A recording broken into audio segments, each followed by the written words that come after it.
أعوذ بالله من الشيطان الرجيم. بسم الله الرحمن الرحيم.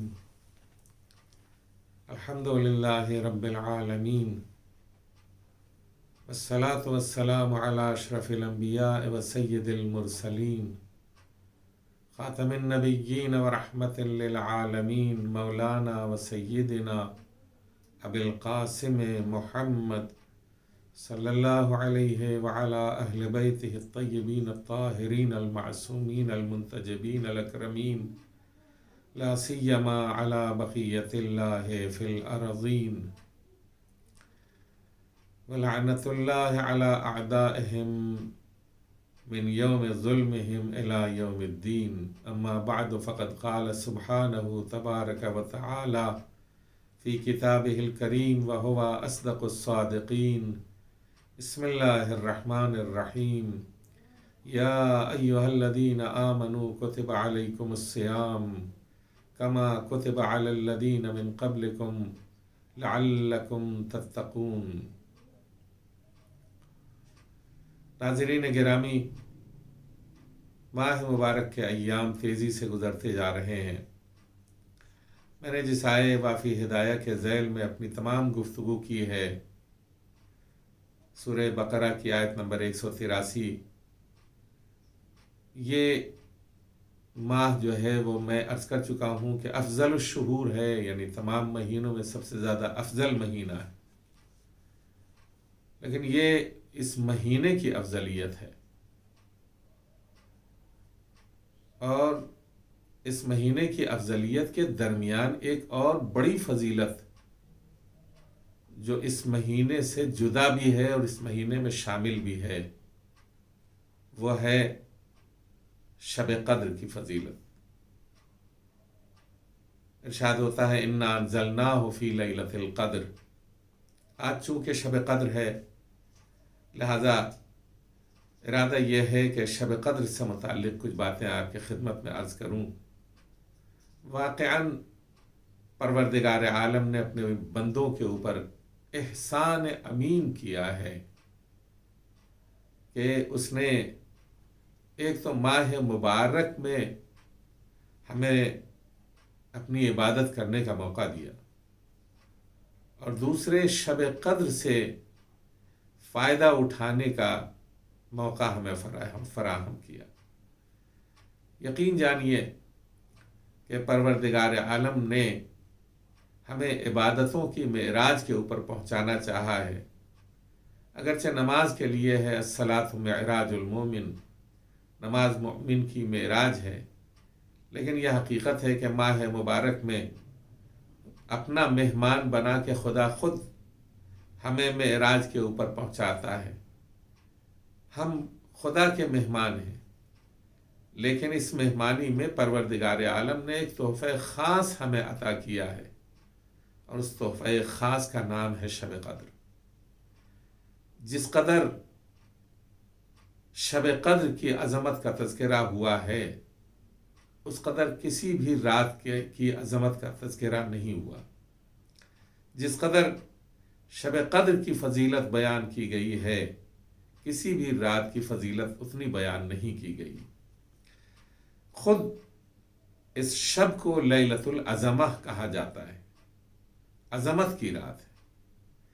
لیلۃ القدر یعنی لیلۃ العظمہ، شب قدر یعنی عظمت کی رات.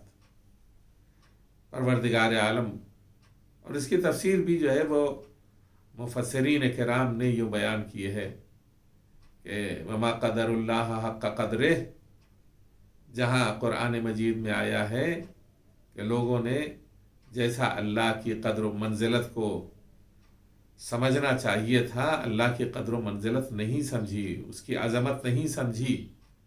تو یہاں قدر کے معنی عظمت کے ہیں، یعنی خدا کی عظمت کو نہیں پہچانا گیا. اور اس رات کا نام بھی ہے لیلۃ القدر، لہذا اس کے معنی یہ بھی نکلتے ہیں کہ وہ لیلۃ العظمہ ہے، یعنی شب عظمت. یہ ایک بہت ہی اہم پہلو ہے کہ پروردگار عالم اپنے مہمانوں کو خاص تحفہ عطا کرتا ہے شب قدر کے لفافے میں لپیٹ کر. اور وہ جو خاص تحفہ ہے وہ کیا ہے؟ اس کی تفسیر سورہ انا انزلنا میں بیان کی گئی ہے۔ ارشاد ہوتا ہے بسم اللہ الرحمن الرحیم انا انزلناہ فی لیلۃ القدر وما ادراک ما لیلۃ القدر لیلۃ القدر خیر من الف شہر تنزل الملائکۃ والروح فیہا بإذن ربہم من کل امر سلام ہی حتی مطلع الفجر۔ شب قدر کی پوری تفصیل اور پوری تفسیر خود سورہ انا انزلنا میں بیان کی گئی ہے۔ انا انزلناہ فی لیلۃ القدر، ہم نے قرآن کو شب قدر میں نازل کیا ہے۔ قرآن کیا ہے؟ قرآن ھدی للمتقین ھدی للناس وبینات من الھدی والفرقان، متقیوں کے لیے ہدایت ہے، تمام انسانوں کے لیے ہدایت ہے۔ میں یہاں رک کر کے ایک بات آپ کی خدمت میں عرض کرنا چاہتا ہوں کہ قرآن یہ فرماتا ہے کہ تمام انسانوں کے لیے ہدایت ہے، اور یہ حقیقت ہے کہ ہر انسان اگر وہ کلمہ پڑھنے والا نہ بھی ہو جب بھی قرآن سے بھرپور فائدہ اٹھا سکتا ہے۔ قرآن سے فائدہ اٹھانے والوں نے اٹھایا ہے فائدہ، اور ہم سے آگے بڑھ گئے ہیں، یعنی مسلمانوں سے آگے بڑھ گئے ہیں۔ اہل مغرب نے قرآن سے اور نہج البلاغہ سے جو فائدہ اٹھایا، ہم نہج البلاغہ کو خواب میں بھی نہیں جانتے کہ وہ کیا ہے اور کس کے خطبات کا اور کس کے خطوط اور کلمات قصار کا مجموعہ ہے۔ اہل مغرب نے نہج البلاغہ سے فائدہ اٹھایا۔ ہم قرآن کی تلاوت نہیں کرتے اور اسے اپنے گھر میں یوں ہی رکھتے ہیں، اہل مغرب نے قرآن سے فائدہ اٹھایا۔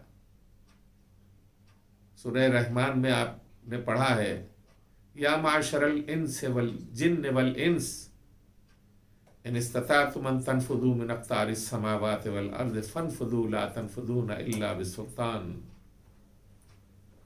اے گروہ جن و انس، اگر تم نفوذ کرنا چاہتے ہو آسمانوں اور زمینوں میں تو تم کر سکتے ہو نفوذ۔ اس کا مطلب یہ ہے کہ قرآن نسخہ بتا رہا ہے، قرآن ہمیں تعلیم دے رہا ہے کہ انسان اگر قرآن سے فائدہ اٹھانا چاہے تو اٹھا سکتا ہے۔ آج دنیا ترقی کے مراحل قرآن کی تعلیمات کی روشنی میں کر رہی ہے، اگرچہ وہ اس کے اوپر ایمان نہیں رکھتے لیکن اس کی تعلیمات سے تو فائدہ اٹھاتے ہیں۔ ہم کتنے بدبخت ہیں کہ ہم کو پروردگار عالم نے شب قدر میں عظیم ترین تحفہ قرآن کی شکل میں دیا ہے، اور ہم اس قرآن سے فائدہ نہیں اٹھاتے کہ جس میں لا رطب ولا یابس الا فی کتاب مبین، کوئی خشک و تر شے ایسی نہیں ہے جس کا علم قرآن مجید میں موجود نہ ہو، کتاب مبین میں موجود نہ ہو۔ اور ہر علم جو ہے اس کا مرکزی نقطہ جو ہے وہ قرآن کریم ہے، اور قرآن کریم کا مرکزی نقطہ ہے بائے بسم اللہ، وَأَنَا النُّقْطَةُ تَحْتَ الْبَاءِ، اور میں وہ نقطہ ہوں، امیر المومنین فرماتے ہیں، جو بائے بسم اللہ کے نیچے ہے۔ عجیب و غریب چیز ہے، علی بھی اپنی عظمت کے ساتھ ماہ مبارک میں جلوہ گر نظر آتے ہیں، قرآن بھی اپنی عظمت کے ساتھ ماہ مبارک میں جلوہ گر نظر آتا ہے، اور ہم نے ابھی تک نہ ماہ مبارک کو صحیح طور سے درک کیا ہے، نہ قرآن کریم کو صحیح طور سے درک کیا ہے، نہ مولائے کائنات کو صحیح طور سے درک کیا ہے۔ یہ ہماری انتہائی بدبختی ہے، اور یہ لطف ہے پروردگار عالم کی جانب سے کہ اس نے ماہ مبارک کو ایک ہی مہینہ نہیں قرار دیا، یعنی پوری زندگی میں ایک مہینہ۔ جیسے ہم حج کی عبادت کے لیے ہمارے لیے کہا گیا ہے کہ ایک حج کرنا ہے تمہیں، ایک حج واجب ہے تمہارے اوپر۔ ممکن تھا پروردگار عالم کے لیے کہ ہماری پوری زندگی کے لیے ایک رمضان المبارک رکھا جاتا، لیکن یہ کتنا کرم ہے پروردگار عالم کا کہ وہ ہر سال ہمارے ایمان کا رینیول کرنے کے لیے، ہمارے یقین کا رینیول کرنے کے لیے، اور ہمیں پاک و پاکیزہ بنانے کے لیے، اور سال بھر کی کثافتوں سے ہمیں پاکیزہ کرنے کے لیے ہر سال اس نے ماہ مبارک میں ہمیں اپنا مہمان بنایا۔ اور اسی کے ساتھ ساتھ اس نے شب قدر کی جیسی بڑی دولت ہمیں عطا کی کہ جس میں اس نے قرآن نازل کیا قلب پیغمبر اکرم صلی اللہ علیہ وآلہ وسلم کے اوپر۔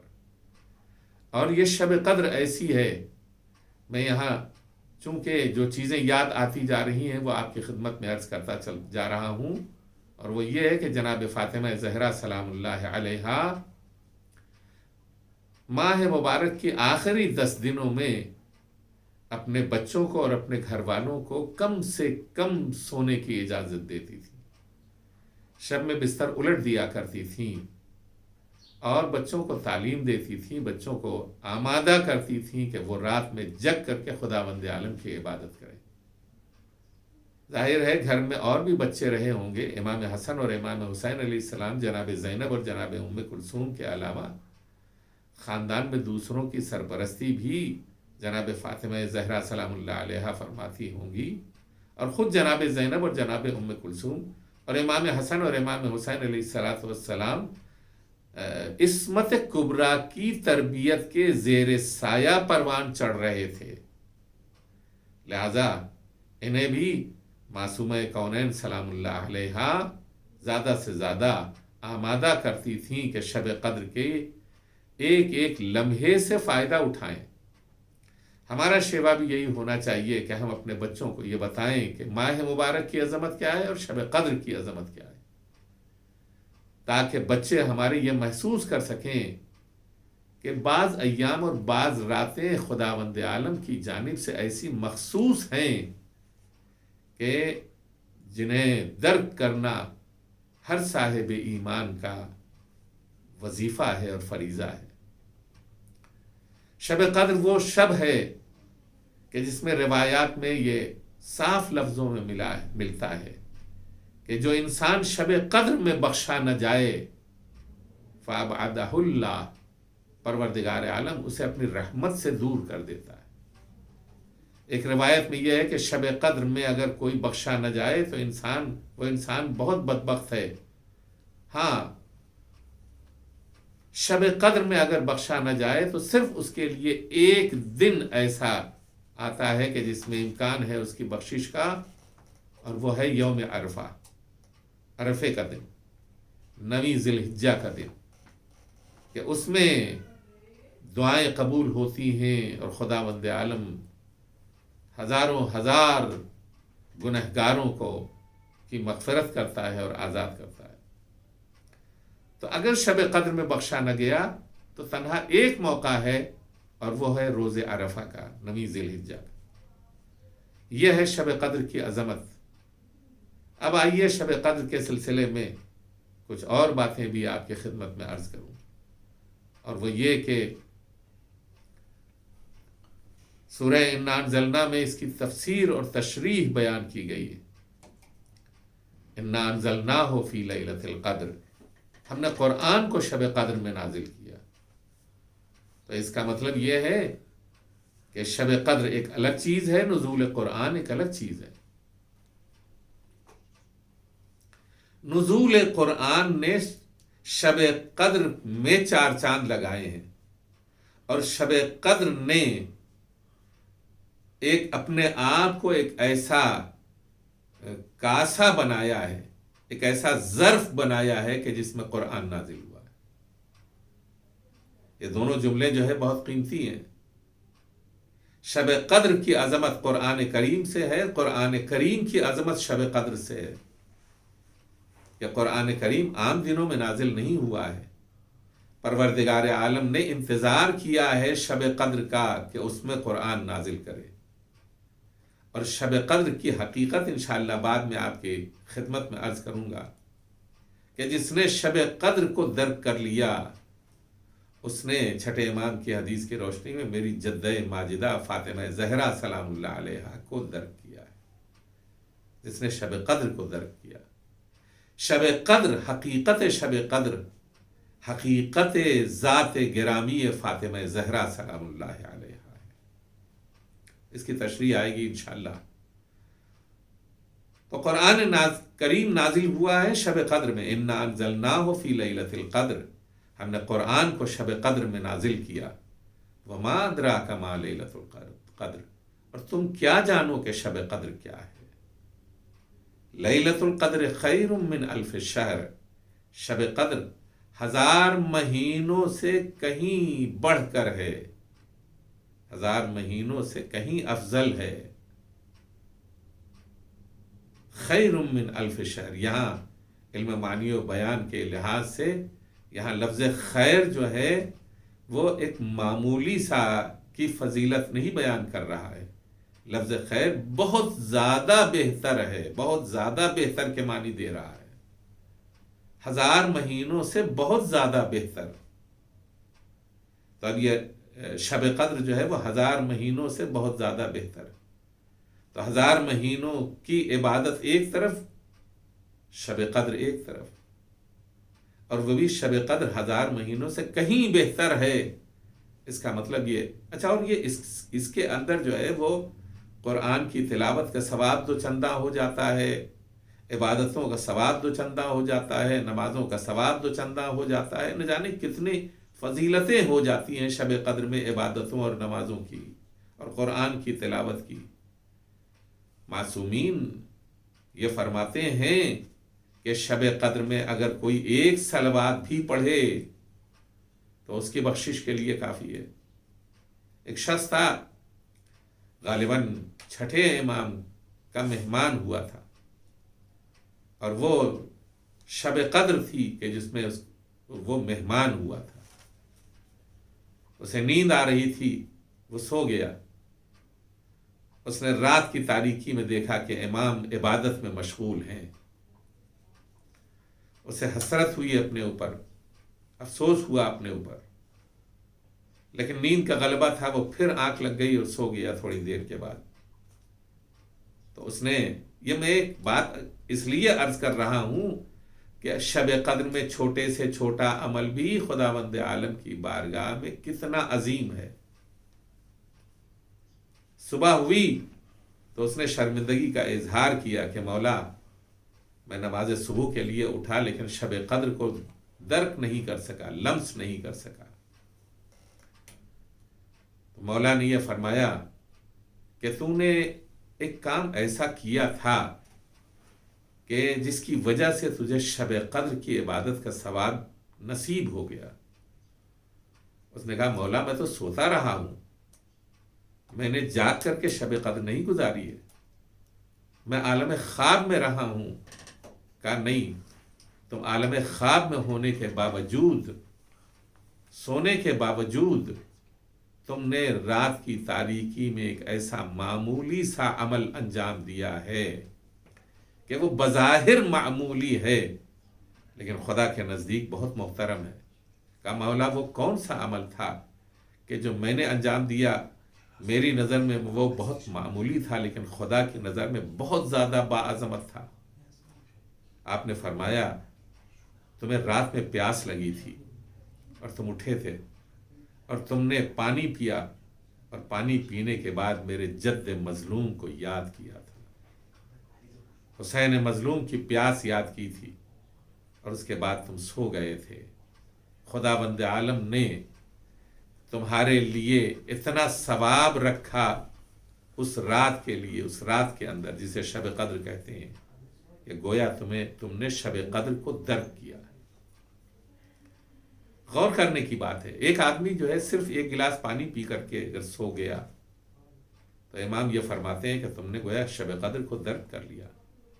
تو اب اگر ایک گلاس پانی پی کر امام حسین کی پیاس کو یاد کرنے کی فضیلت شب قدر میں اتنی ہے، تو اور دوسرے عبادات کے سلسلے میں، دوسری عبادتوں کے سلسلے میں، سجدوں کے سلسلے میں، نمازوں کے سلسلے میں، قرآن کی تلاوت کے سلسلے میں، دوسروں کو افطاری سحری دینے کے سلسلے میں جو عبادتیں ہیں وہ کوئی معمولی عبادتیں ہیں؟ خداوند عالم کس قدر خوش ہوتا ہے ہمارے ان اعمال کے ذریعے کہ بندہ میری خوشنودی کے لیے یہ اعمال انجام دے رہا ہے۔ جب ساری دنیا سو رہی ہوتی ہے، شب قدر میں کتنے لوگ جگتے ہیں؟ جب ساری دنیا سو رہی ہوتی ہے تو میرے یہ بندے کہ جنہیں شب قدر محسوس ہوئی ہے اور جنہیں شب قدر کا پاس اور لحاظ ہے، اس کی عظمت کا احساس ہے، وہ میرے لیے جگ رہے ہیں، میرے لیے قرآن کی تلاوت کر رہے ہیں، میرے لیے عبادت کر رہے ہیں، میرے لیے نمازیں پڑھ رہے ہیں، میرے لیے تسبیحیں پڑھ رہے ہیں، میرے لیے میرا ذکر کر رہے ہیں، فی سبیل اللہ بیدار ہو رہے ہیں، ضرورت مندوں کی ضرورتیں پوری کر رہے ہیں، جن کے پاس سحری نہیں ہے ان کو سحری پہنچا رہے ہیں، لوگوں کی ضیافت کر رہے ہیں۔ یہ سارے اعمال کیا ہیں؟ یہ سارے اعمال جو ہیں پروردگار عالم انہیں بحسن وجہ قبول کرتا ہے، بہترین طریقے سے قبول کرتا ہے۔ تم کیا جانو کہ شب قدر کیا ہے؟ تو اب اگر کوئی ایک عمل بھی اس شب قدر میں کیا جا رہا ہے تو وہ 1000 مہینوں کی عبادتوں سے کہیں افضل ہے۔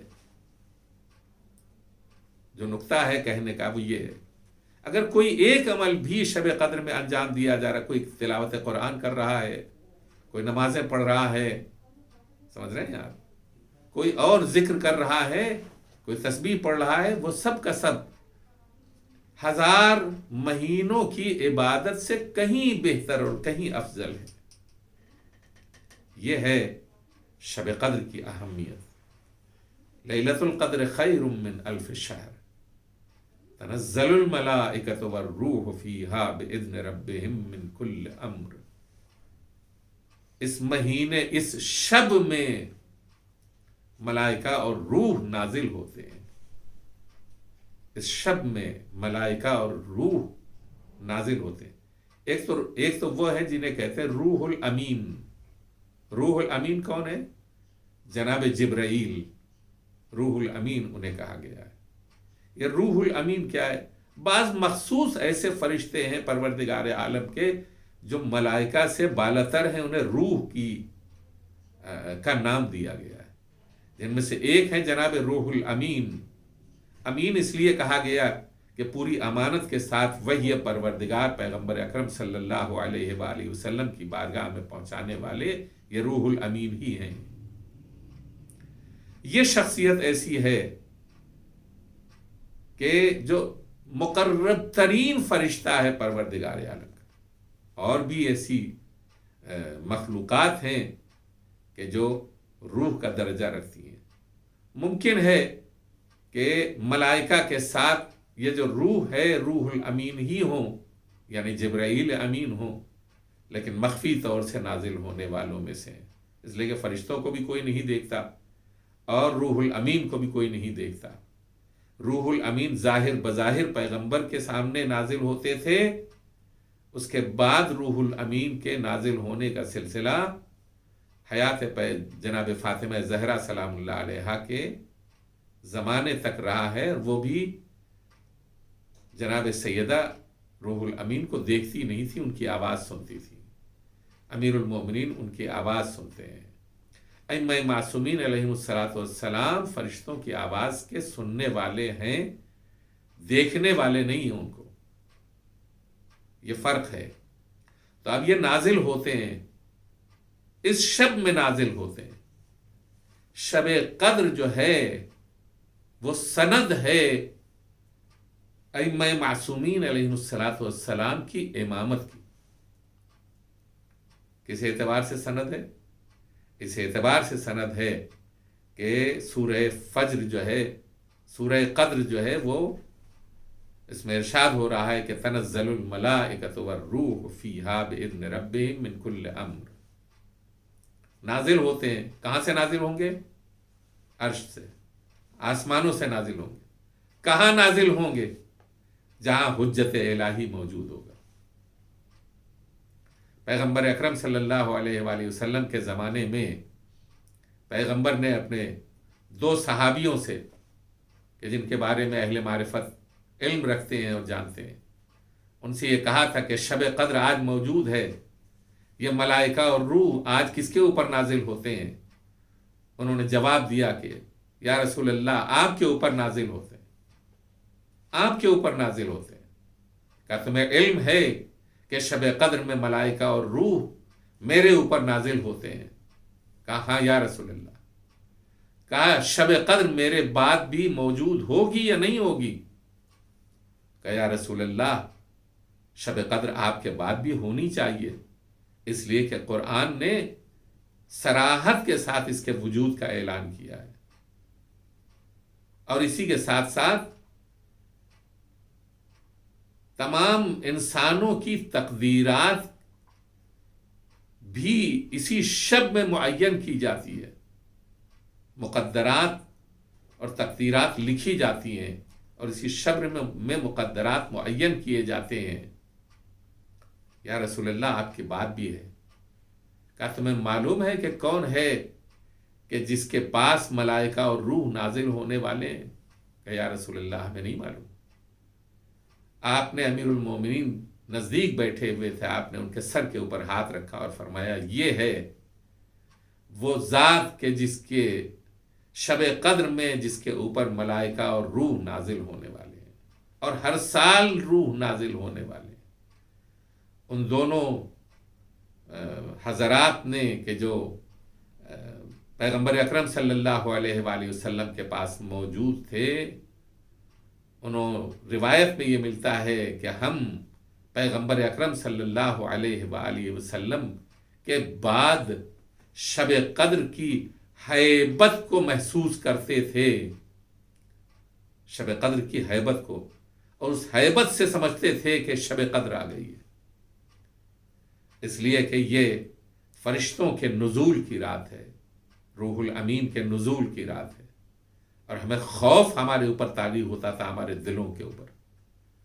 یہ حقیقت در حقیقت ایک امام کی بات نہیں ہے، بلکہ صبح قیامت تک سورہ انا انزلنا بھی باقی ہے، صبح قیامت تک لیلۃ القدر اور شب قدر بھی باقی ہے، اور صبح قیامت تک تنزل الملائکۃ والروح یعنی ملائکہ اور روح کا نزول اس شب میں باقی ہے، کہ ہر سال شب قدر میں ملائکہ اور روح انسانوں کی تقدیرات کو معین کرنے کے لیے، حجت الہی سے اجازت لینے کے لیے اور حجت الہی سے ریکمنڈیشن لینے کے لیے نازل ہوتے ہیں۔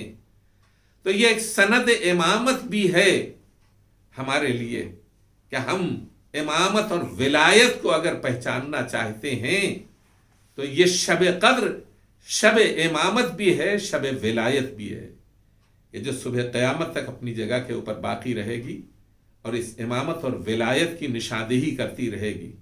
یہ دلیل محکم ہے قرآن کریم میں امامت اور ولایت کی۔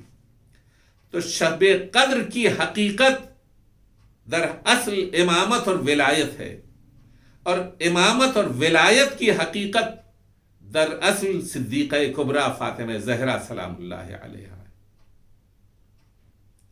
اب ہمیں سمجھ میں آتا ہے کہ ہم شب قدر میں جو بیدار ہونے کے لیے ہم سے تاکید کی گئی ہے، جگنے کے لیے ہم سے تاکید کی گئی ہے، وہ کتنی اہم ہے اور یہ کتنی بافضیلت رات ہے۔ ہم اگر سو جاتے ہیں تو اپنے آپ کو امامت و ولایت سے محروم کر لیتے ہیں۔ میں نے ابھی اپنی گفتگو کے درمیان یہ کہا تھا کہ چھٹے امام نے کہا بھائی تو نے بھی ایک بہت بڑا عمل کیا۔ کون سا بڑا عمل کیا؟ فرزند رسول میں تو سو رہا تھا۔ کہا نہیں، تجھے سوتے سوتے رات کی تاریکی میں پیاس محسوس ہوئی اور تو اٹھا اور تو نے اٹھنے کے بعد پانی پیا، اور جب پانی پی چکا تو نے میرے جد مظلوم، میرے پیاسے جد مظلوم حسین کی پیاس یاد کی، اور جو نے حسین کی پیاس یاد کی تو پروردگار عالم نے تجھے شب قدر کی فضیلت کو درک کرنے کا ثواب عطا کیا۔ سمجھ رہے ہیں آپ؟ احساس ہے آپ کو؟ حسین کی پیاس اتنی با اہمیت ہے۔ کتنے ایسے ہیں جو پانی پینے کے بعد جو ہے وہ سوچتے ہی نہیں کہ کتنی بڑی نعمت پروردگار عالم نے ہمیں دی ہے، یہ پانی پانی نہیں ہے، ہماری حیات کا ضامن ہے۔ اگر پانی نہ ملے تو ہم زندہ نہ رہ پائیں گے۔ لیکن اسی پانی کو روکا گیا حسین سے، اور اس طرح روکا گیا کہ یقین کیجئے کہ 3 دن 7ویں سے پانی بند کیا گیا، اور اسی وقت سے امام حسین علیہ السلام کی تشنگی کا آغاز ہوتا ہے، اور عصر عاشور تک امام حسین علیہ السلام کی تشنگی کا عالم یہ ہے، ان کی پیاس کا عالم یہ ہے کہ زمین اور آسمان کے درمیان گویا انہیں ایک دھواں دکھائی دیتا ہے۔ پیاس حسین کے جگر تک اثر کر گئی، پیاس سے حسین کا جگر بھی پھٹنے لگا تھا، اور جب حسین زخموں سے چور ہو گئے اور پشت فرس سے زمین کے اوپر تشریف لائے اور نشیب میں اپنے آپ کو پہنچایا کہ جہاں وعدگاہ تھی سید الشہداء امام حسین علیہ السلام کی، تو ایسے موقع کے اوپر ایک ظالم نے یہ سوچا اب تو حسین بچنے والے نہیں ہیں، لاؤ میں تھوڑا سا پانی انہیں پلا دوں۔ پانی لے کر کے آگے بڑھا، نشیب میں اتر رہا تھا کہ ایک ظالم کو نشیب سے اوپر آتے ہوئے دیکھا۔ اس نے دیکھا کہ اس آدمی کے ایک ہاتھ میں سر کٹا ہوا موجود ہے اور ایک ہاتھ میں خنجر موجود ہے جس سے خون ٹپک رہا ہے۔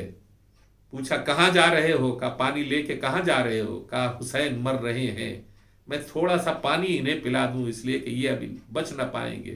کہا میں نے ان کی پیاس ہمیشہ کے لیے بجھا دی۔ وہ ظالم کون تھا؟ وہ شمر ملعون تھا جو یہ کہہ رہا تھا کہ میں نے ہمیشہ کے لیے حسین کی پیاس بجھا دی، وہ بھی کس طرح سے، سوکھے گلے کے اوپر اپنا خنجر چلا کے اس طرح حسین کا گلا کاٹا کہ خشک رگیں بڑی مشکل سے کٹ رہی تھیں، لیکن میں نے اپنے خنجر کے پانی سے حسین کی پیاس بجھا دی۔ وَسَيَعْلَمُ الَّذِينَ ظَلَمُوا أَيَّ مُنْقَلَبٍ يَنْقَلِبُونَ۔